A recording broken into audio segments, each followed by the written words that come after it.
It's a good segue to the next question in regard to Osama bin Laden's death. It's been all over the news recently. What do you think of the nation's response to it? And in light of that event, what do you think President Obama's chances are, with the upcoming election? Oh, I think he's definitely going to win. There's no doubt about it. He's proven he's an American now. If you kill in that way, you prove you American. Everybody questioning his American status, whether he's born in the country. Then they found out, shoot, he's head of the American killing machine.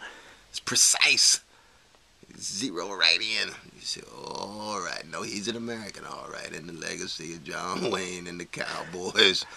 Absolutely. Now, notice, of course, not too many people talking about Nat Turner. Now, see, you figure, well, you see, Nat Turner, yeah, he was dealing with terrorism too, and he had counterterrorism too. But Nat Turner's not a hero, because he was fighting on behalf of the slaves. You see, he was terrorizing on behalf of the slaves. Slaves terrorized, he terrorized back. No, Nat Turner's not a hero. John Brown either. But when you're at the helm, then you are a hero. Remember what John Brown said right before he was executed, or hanged, I should say.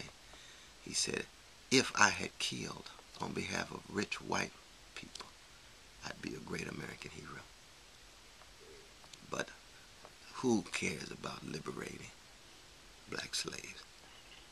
I can do the exact same thing for black slaves. I am the most evil man in the world. If I do it for rich white folk, I'm a hero. John Brown said there's going to be blood to deal with slavery. He was right. Civil War. Now, again, myself now, coming out of King's legacy, I don't believe in counterterrorism. So I think John Brown actually was wrong to kill innocent folk. But I think American government is wrong to kill any innocent folk. Now, bin Laden, if you're in a war, and he declared war, then in a war you do, in fact, have casualties, because I believe in just war. So that in terms of killing bin Laden, I'm not crazy about it. I don't celebrate the killing of any human being. I don't care who it is. That's on Christian grounds. That's my own Christian faith. But in a just war, you do end up having to kill. But you don't celebrate. You don't jump out in the middle of the night and start breakdancing. Mm-hmm. There's something wrong about that. It has too much to do with bloodlust and bloodthirstiness. I don't believe in moral regeneration through violence.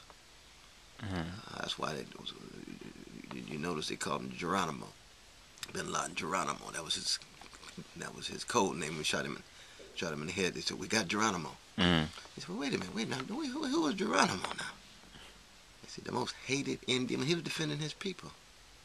He was taking his land, violating his people, raping his women.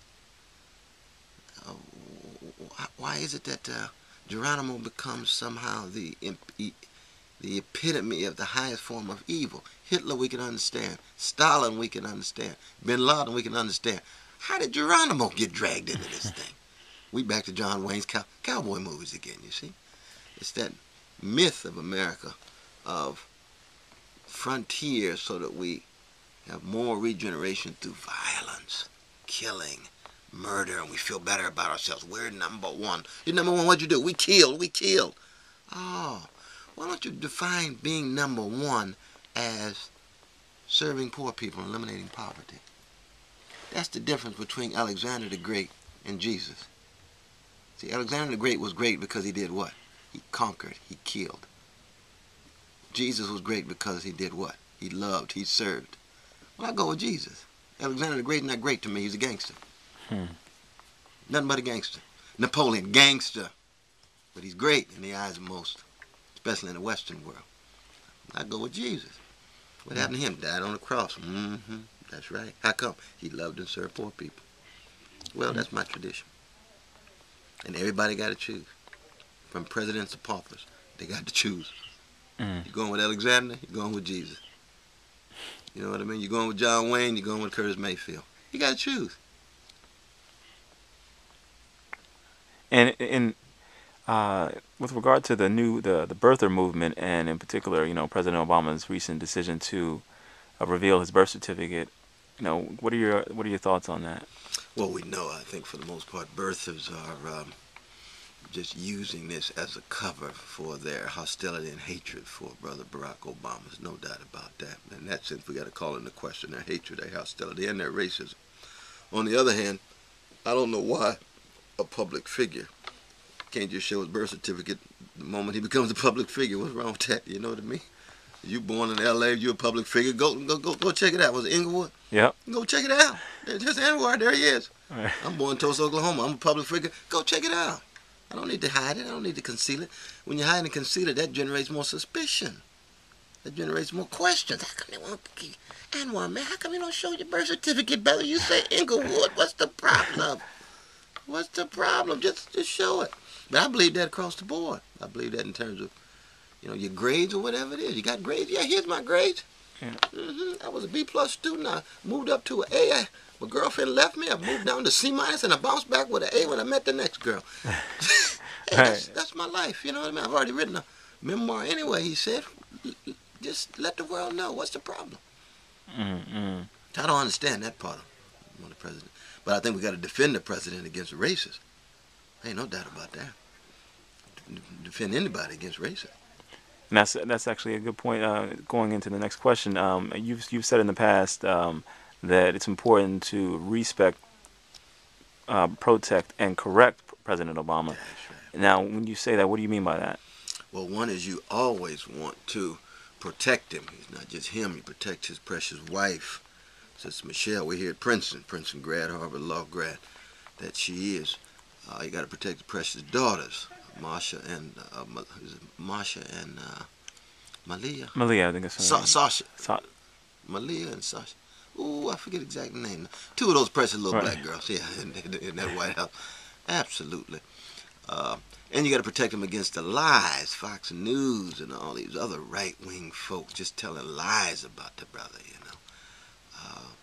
It's just pathetic. He's a Muslim, he's a socialist, and all of this mess. So that's what I mean by protect. And you'll certainly want to respect, both as human being and as fellow citizen, who is president. But even in a democracy, the president is still a citizen. They're not above being a citizen. It's a citizen who rules at the moment based on election. And so you want to respect, and I would just want to respect him as a black brother and as a human being. So you got to protect, respect, but then correct. If he leans toward the rich and the wealthy and the powerful and does not work strongly, militantly on behalf of poor and working people, he needs to be corrected. That's true for him. That's true for Clarence Thomas. That's true for the Black Congressional Caucus. That's true for all the white and brown politicians. That's true for every elected official across the board. Thank God for Bernie Sanders from Vermont. He's the most progressive person there on Capitol Hill. Bernie Sanders, we got to keep track of Bernie Sanders, the senator from Vermont. Okay, no. Oh, he's strong. He's strong.